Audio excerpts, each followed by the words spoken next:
पुढील कार्यक्रम प्रसारित करणारे आहेत जॉयसमेर मिनिस्ट्रीचे मित्र आणि भागीदार.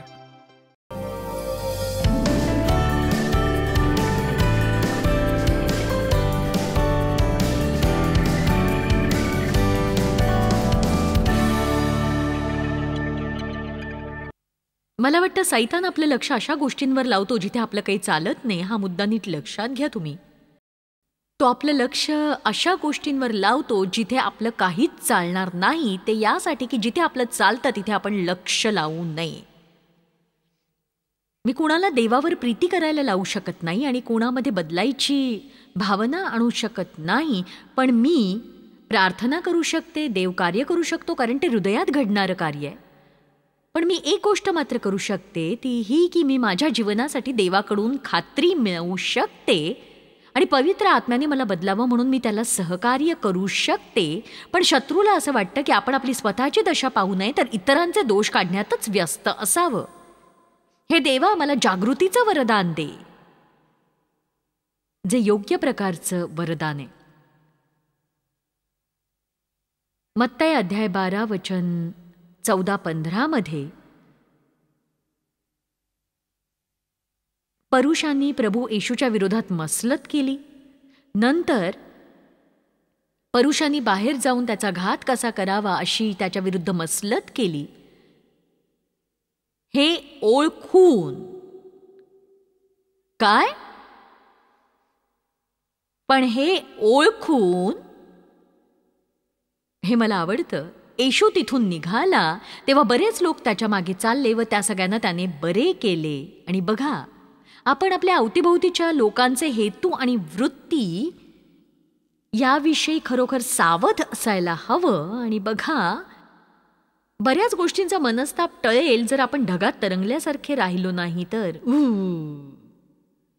म्हणजे तुमच्यासोबत वावरणारी प्रत्येक व्यक्ती चांगली असतेच असं नाही. काही जणांचं जीवन अद्भुत रीतीने बदललं असतं जर त्यांनी काही मित्र दूर केले असते तर.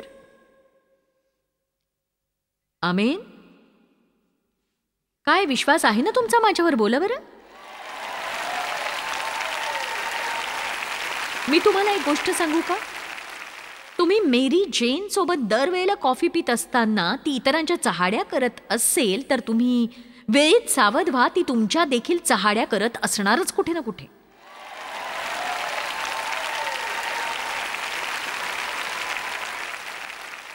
अगं, आपण चांगले मित्रमैत्रीण आहोत म्हणून आपण एकमेकांच्या गोष्टींविषयी बोलतो, त्यात काय हरकत आहे सांग मला? लोकांच्या जीवनात जी फळं दिसतात ती ओळखायला शिका. तुम्ही त्यांना फळांवरून ओळखाल. चांगलं फळ ओळखणारे व्हा. जर फळच नसेल तर स्वतःसाठी नवे मित्र बनवा. जर तुम्ही सभोवतालच्या परिस्थितीविषयी जागृत असाल तर लक्षात येईल, कारण बघा, मी या गोष्टी करायला शिकले आणि बाबा बाबा माझा बराचसा मनस्ताप वाचला. बघा, मी आणि माझे पती आमच्या जवळपास कधीच वाद झाला नाही. आणि देवा, लग्नानंतर मी कितीतरी वर्ष युद्धाच्या पावित्र्यातच जगत होते. ठाऊक नाही किती वर्ष. कारण कधी गप्प बसायचं हेच मला कळत नव्हतं. कोणी मला गप्प करूही शकत नव्हतं. माझंच खरं असायचं आणि माझाच शब्द शेवटचा असायचा. शेवटी अशी वेळ आली की मला शांतीची गरज भासायला लागली, इतर कुठल्याही गोष्टीपेक्षा अधिक. आणि मी सांगते, तुम्हाला शांती हवी असेल तर थोडंसं बदलायला लागेल. सावध रहा. अर्धा अधिक वेळ आपण बेशुद्धावस्थेतच असतो. हे देवा, काय झालं ते मला कळलेच नाही, मला कळलेच नाही देवा, मला कळलेच नाही. हे देवा, काय झालं ठाऊक नाही, कळलंच नाही. नेहमी कोमात असल्यासारखे जगणं सोडा तुम्ही.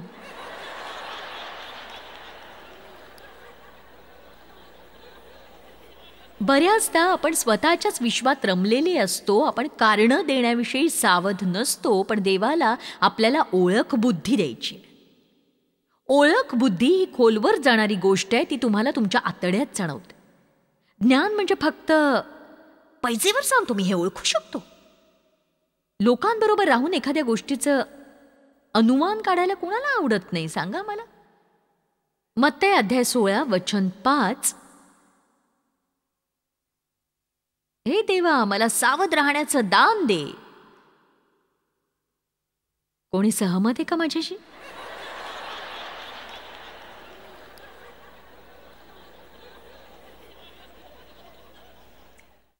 नंतर शिष्य पलीकडे गेले, पण ते भाकरी घ्यायला विसरले होते. तेव्हा येशू त्यांना म्हणाला, परुषी व सदुकी यांच्या खमीराविषयी जपून राहा आणि सावध असा. आता प्रभू येशू त्या नैसर्गिक परिस्थितीचा उपयोग त्यांना गहन आध्यात्मिक धडे शिकवण्यासाठी करणार होता, पण हे त्यांच्या ध्यानीमनीही नव्हतं. ते त्यांना कळलंच नाही. कित्येकदा देव आपल्याला काही सखोल आध्यात्मिक धडे शिकवण्याचा प्रयत्न करतो आणि आपण मात्र म्हणतो, काय? तेव्हा ते आपापसात चर्चा करून म्हणाले, आपण भाकरी घेतल्या नाहीत म्हणून का? प्रभू म्हणाला, काय? अहो अल्पविश्वासणारे, आपल्याजवळ भाकरी नाहीत असा विचार तुम्ही मनात का करता? किती अल्पविश्वासी आहात. तुमचा माझ्यावर किती कमी विश्वास आहे तुम्हाला अजूनही समजत नाहीये का? 5,000 5 भाकरी दिल्यावर तुम्ही किती टोपल्या भरून घेतल्या बरं? किती टोपल्या भरून घेतल्या तुम्ही? बघा, प्रभूच्या शिष्यांनी 2 अद्भुत चमत्कार पाहिले होते. प्रभू येशूने 5 भाकरी आणि 2 मासे यांनी 5,000 लोकांना खाऊ घातले होते. तसाच चमत्कार त्यांनी 4,000 लोकांसाठी केला होता. शिष्य त्या गोष्टी इतक्या लवकर विसरले की पलीकडे आल्यावर भाकरी आणल्या नाहीत हे बघून ते निराश झाले. आणि बघा,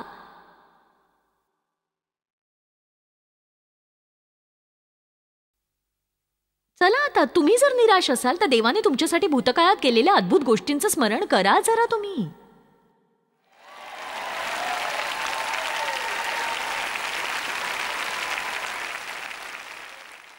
आणि मग प्रभू येशू त्यांना गहन धडे शिकवू लागला. तो त्यांना हे सांगत होता की त्यांनी शास्त्री आणि परुषांच्या धार्मिक चालीरीतींना अनुसरू नये. माझ्याकडे याविषयीची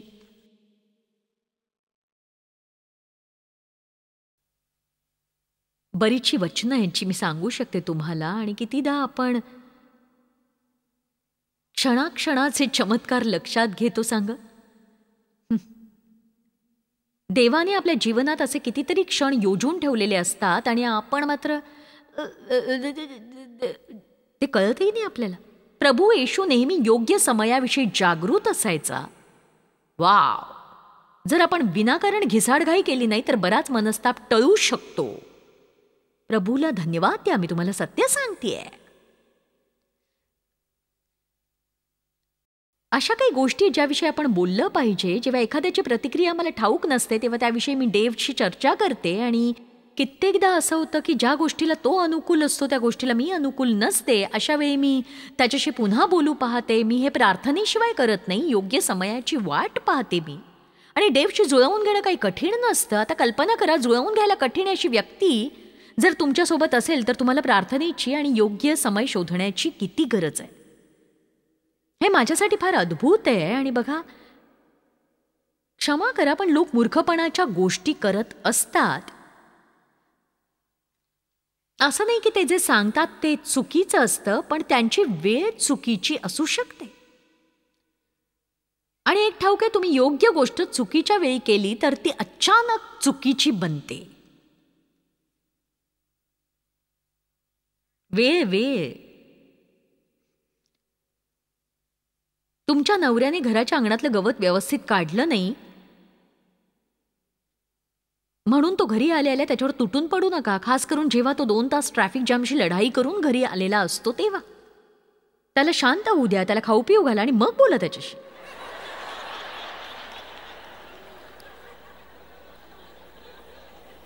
यहेजकेल अध्याय 11 वचन 19.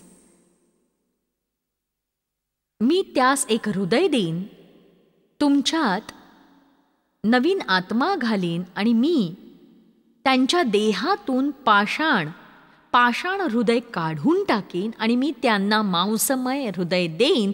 मी त्यांच्या देहातून पाषाण हृदय काढून टाकीन आणि त्यांना मांसमय हृदय देईन. नव्याने जन्म पावलेल्या विश्वासणाऱ्याला देवाने कठीण हृदय काढून संवेदनशील हृदय दिलंय. पण याचा अर्थ असा नव्हे की तुम्ही ते विकसित करायचं नाही आणि नवीन गोष्टी शिकायच्या नाहीत. आपल्यामध्ये बीजरूपाने आत्म्याचं फळ पेरण्यात आलंय, पण आपण नेहमीच आत्म्याचं फळ देण्यासाठी झटत नाही, कारण आपण ते विकसित करत नाही आणि ते फळ देण्यासाठी देवाबरोबर कार्य करत नाही. आणि बघा, एक काळ असा होता की मी फार कठीण हृदयी व्यक्ती होते. जेव्हा तुम्हाला प्रचंड दुखावलं जातं, तुम्ही कठीण होता, कारण दुखावण्याला तुम्ही वैतागता आणि कठोर होणं हाच एक मार्ग आहे असं तुम्हाला वाटत राहतं. पण बघा, कठीण हृदय असणं आणि सेवेतही असणं या दोन गोष्टी नाही चालू शकत एकत्र. ते खरोखर कुणाच्याच भल्याचं नसतं. तेव्हा मला जाणवायला लागलं की देवाने मला मऊ करण्याची गरज आहे, मृदू करण्याची.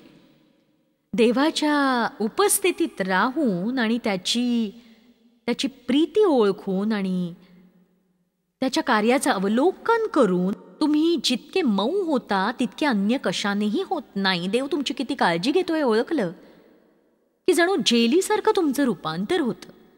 म्हणून मी तुम्हाला उत्तेजन देऊ इच्छिते. जर तुमच्यात अशी वृत्ती असेल, मला तुमची काही गरज नाही, काय करायचं ते मला सांगू नका, मला कळतं, कोणी मला इकडे तिकडे ढकलू शकत नाही. एक सांगू का, हे सुंदर नाहीये, हे आकर्षकही नाहीये. तुम्ही असं असावं अशी देवाची इच्छा नाहीये.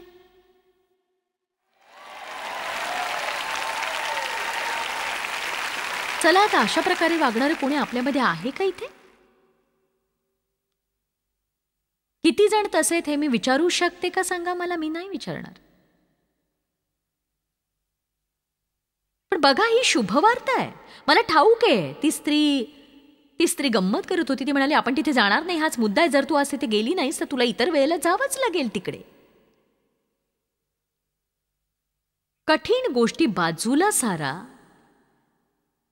देव आज काही लोकांशी बोलण्याचा प्रयत्न करतोय. त्याच्या कार्याची त्यांनी दखल घ्यावी, प्रत्येक गोष्टीची योग्य वेळ त्यांनी ओळखावी आणि आपल्या डोक्याने चालून स्वतःचे निर्णय घेणं थांबवावं. म्हणून आपलं तोंड बंद करून तुम्ही देवाचं ऐकायला शिकायला हवं. तुम्हाला ठाऊक आहे, व्यभिचारात रंगेहात पकडलेल्या स्त्रीवरून धार्मिक लोक प्रभू येशूला प्रश्न विचारू लागले. बघ, नियमशास्त्र असं सांगतं की आता तू काय करणार आहेस सांग. तू म्हणतोस तशी दया दाखवणं आणि नियमशास्त्र पाळणं या दोन्ही गोष्टी तुला कसं काय शक्य आहेत सांग मला.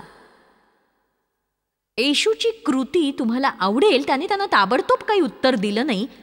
बायबल म्हणते तो खाली वाकला आणि त्याने बोटाने भूमीवर लिहिलं. तो तिथे काय करत होता? गिरवागिरवी? मला नाही वाटत.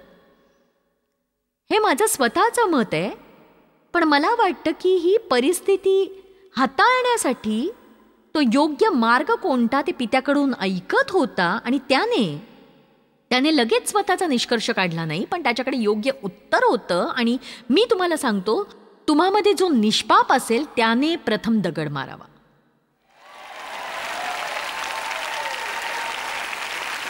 बघा, एकच गोष्ट इतरांचा न्याय करण्याचा अधिकार आपल्याला देते, ती म्हणजे जर आपण परिपूर्ण निष्पाप आणि निर्दोष असलो तर ती स्थिती. म्हणून आपल्या सगळ्यांना निघावं लागलं असतं. बघा, माझ्याकडे पुरेसा वेळ नाहीये, पण माझ्याकडे अशी खूप वचनं आहेत ज्यात असं म्हटलंय की येशू थांबला, तो सावध होता, तो खूप सावध होता.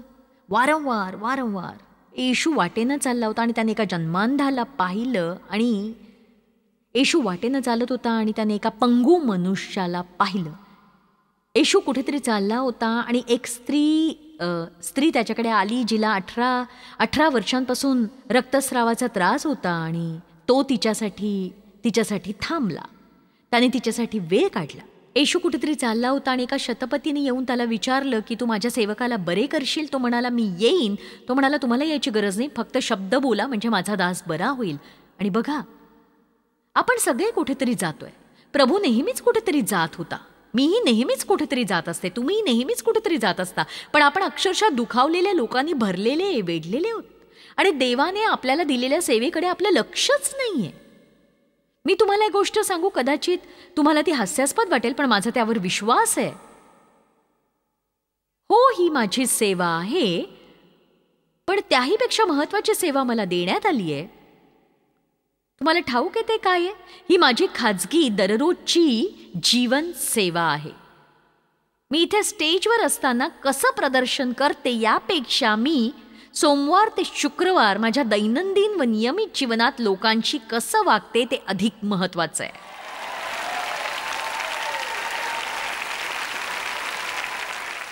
आणि मला या गोष्टीची जाणीव आहे की जर मी दुखावलेल्या लोकांसाठी थांबले नाही आणि त्यांच्या गरजांसाठी संवेदनशील राहिले नाही तर इथे असताना माझ्यावर अभिषेक असणार नाही.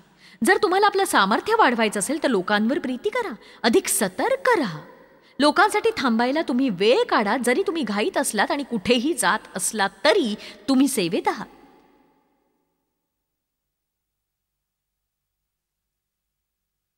तुम्ही सेवेतच आहात. माझ्या जीवनात मी काय काम करू असं देवाला विचारायची तुम्हाला गरज नाहीये. आज मी प्रत्येकाला पूर्णवेळ सेवेचं आवाहन करतेय. मी उत्साहित करतेय. प्रेषितांची कृत्य अध्याय 10 वचन 38. येशूला देवाने पवित्र आत्म्याचा आणि सामर्थ्याचा अभिषेक केला. तो सत्कर्म करीत फिरला. ही प्रभूची सेवा होती. रोज उठून चांगलं करत राहायचं. मी ठरवलंय आपणही तसंच करायचं. मी ते करू शकते. बायबल म्हणतं की तुम्ही कोणीही आपलेच हित पाहू नका तर दुसऱ्यांचेही पहा. त्याचं कारण हेच आहे, जर तुम्ही रोज स्वतःची प्रभूमध्ये गुंतवणूक केली आणि चांगलं करत फिरलात, चला आता काही जण तर मला अनुसरतायत. रोज सकाळी आपली गुंतवणूक करा. कल्पना करा तुम्ही स्वर्गाकडे चाललेले आहात. प्रभू मी इथे हजर आहे. मी स्वतःला तुझ्यामध्ये गुंतवलंय. मला जागृत राहण्याचं वरदान दे. म्हणजे जेव्हा मी समाजात जाईन, शाळेत, कामात, शेजारी पाजारी दुकानात जाईन, तिथे ते उपयोगात यावं. आणि मी तुम्हाला एक सांगते बघा, देवाला तुमचा उपयोग करून घ्यायचा आहे. कारण तुमच्या अवतीभोवतीचे बरेच लोक आत्महत्येच्या विचारात आहेत. ते स्वतःचा द्वेष करतात. कोणी त्यांच्याशी चांगलं बोललेलं नाही आणि त्यांच्यावर प्रहार होत आहेत. त्यातून तुटलेले आहेत आणि केवळ तुमच्याकडेच काहीतरी करण्याचं सामर्थ्य आणि क्षमता आहे हे लक्षात घ्या तुम्ही.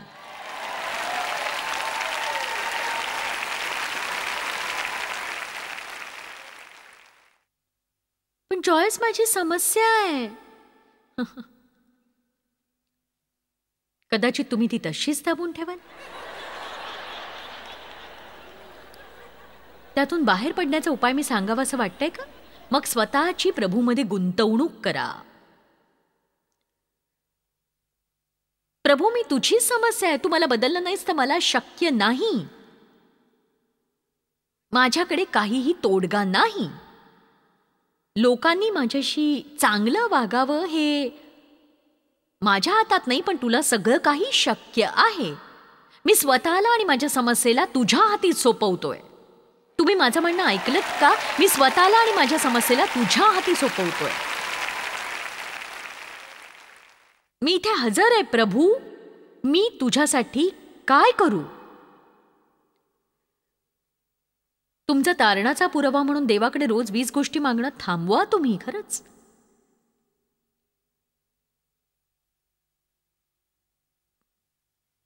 काळजी करू नका, माझी वेळ संपत आली आहे.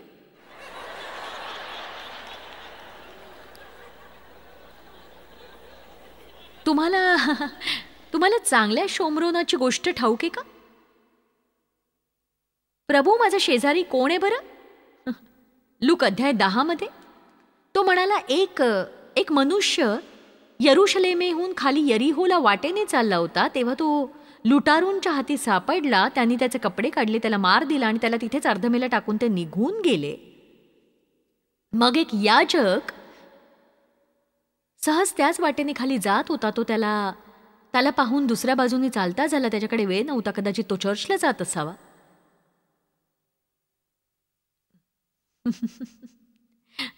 मग एक लेवी त्या ठिकाणी आला आणि त्याला पाहून तो सुद्धा दुसऱ्या बाजूने चालता झाला. तो थांबला नाही.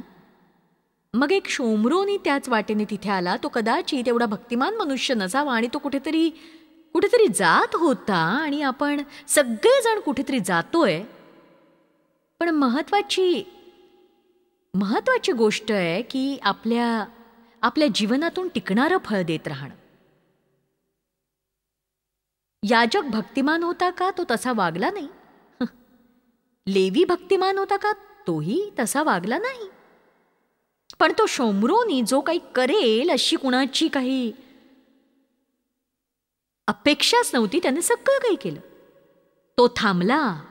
तो फक्त थांबलाच नाही तर त्याने पैसाही ओतला. बघा, जर पैशांची किंमत मोजावी लागणार असेल तर आपण मदत करायला नाखुश असतो. पण त्या मनुष्याच्या विषयीची आश्चर्यकारक गोष्ट म्हणजे त्याने आपल्या खर्चावर काही मर्यादा ठेवली नाही. तो म्हणाला, यापेक्षा जे काही अधिक खर्चाल ते मी परत आल्यावर तुम्हाला देईन. पण मी दशमांश देतो.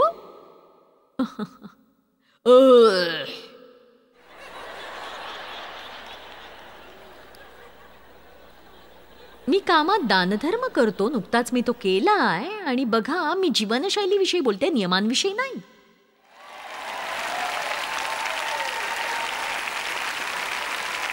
बघा, माझ्याकडे एक छान विधान आहे. हे ताजं आहे, आधी कधी बोलले नाही. माझ्या मनात ते उफाळून येत आहे. जर नवीन जीवन जगायचं असेल तर नवी जीवनशैली असायला हवी.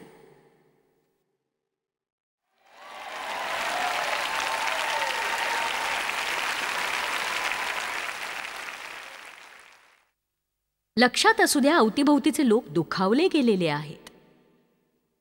बघा, 2010च्या एका आकडेवारीवर मी नजर टाकत होते, जी 10 वर्षांपूर्वीची आहे आणि ही नवीनच आकडेवारी प्रसिद्ध झालेली आहे. सुमारे 10 लाख लोकांनी आत्महत्या केली होती. 10 लाख लोकांनी आत्महत्येचा प्रयत्न केला. आपण जगासाठी अदृश्य आहोत अशी भावना लोकांमध्ये बळावतीये. त्यांना वाटतंय कुणालाच त्यांची काळजी नाहीये, ते एकटे आहेत, ते घाबरलेले आहेत, ते भग्न हृदयी आहेत, ते ठेचाळलेत, ते जखमी आहेत आणि केवळ आपल्याकडेच जगासाठी आशा आहे. तुम्ही अधिक जागृत कसे होऊ शकता? कुणाला तरी म्हणा की, ओ तुम्ही कसे आहात? ठीक आहे. ते ठीक नसतात, पण ते तसं बोलत नाहीत, ते ठीक नसतात.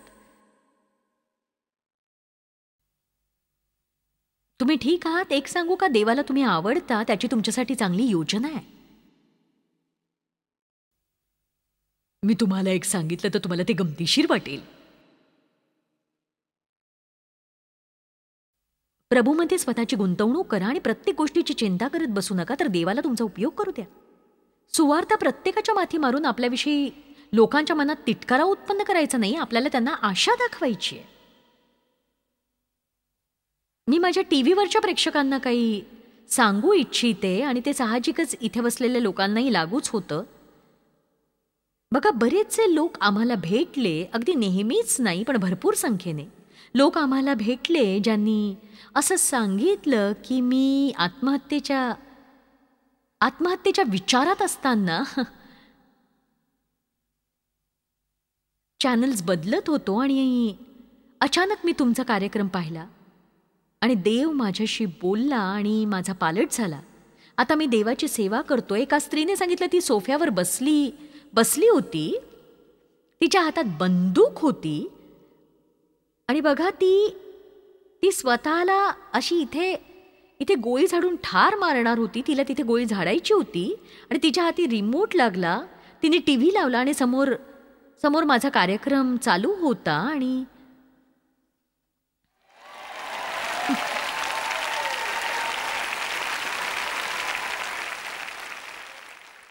ती म्हणाली की कार्यक्रम सुरू केल्यावर तुमचे जे शब्द माझ्या कानी पडले ते होते, देवाला तुम्ही आवडता आणि त्याची तुमच्यासाठी चांगली योजना आहे.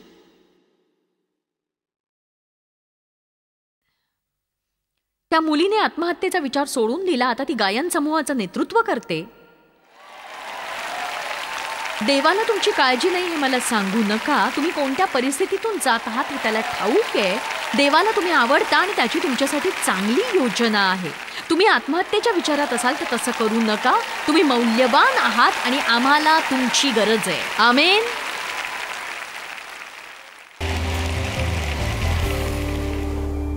बायबलमध्ये अनेक ठिकाणी देवाने केलेल्या महत् कृत्यांची आठवण ठेवायला सांगितली आहे. म्हणूनच माझी प्रार्थना आहे की देवाने आपल्याला जागरूकतेचं वरदान द्यावं, यासाठी मी नेहमीच प्रार्थना करते. आणि मी अशी प्रार्थना करते कारण मला देवाच्या कार्याची जाणीव असायला हवी आणि मी इतरांसाठी काय करायला हवं याचीही मला जाणीव असायला हवी. देवाच्या कार्याबद्दल कृतज्ञ असणं ही सगळ्यात महत्वाची वृत्ती आपण धारण करू शकतो. आणि बघा, जॉयस मायर मिनिस्ट्रीज करता तुम्ही खूप मौल्यवान आहात. आम्हाला तुमचं कौतुक आहे आणि जगभरामध्ये हे सेवा कार्य शक्य करण्याकरता आम्ही आमच्या मित्रांचे आणि पार्टनर्सचे आभारी आहोत. आम्ही एकत्रितपणे भुकेल्यांना खाऊ घालतो, गरिबांना वस्त्र देतो आणि राष्ट्रांना सुवार्ता सांगतो. तुमच्या प्रार्थनेच्या विनंती करता आमच्याविषयी आणखी माहिती मिळवा. जॉयसच्या कॉन्फरन्सच्या तारखा पहा आणि ख्रिस्ताची प्रीती जगभरामध्ये पसरवण्याकरता आमचे सहभागी व्हा.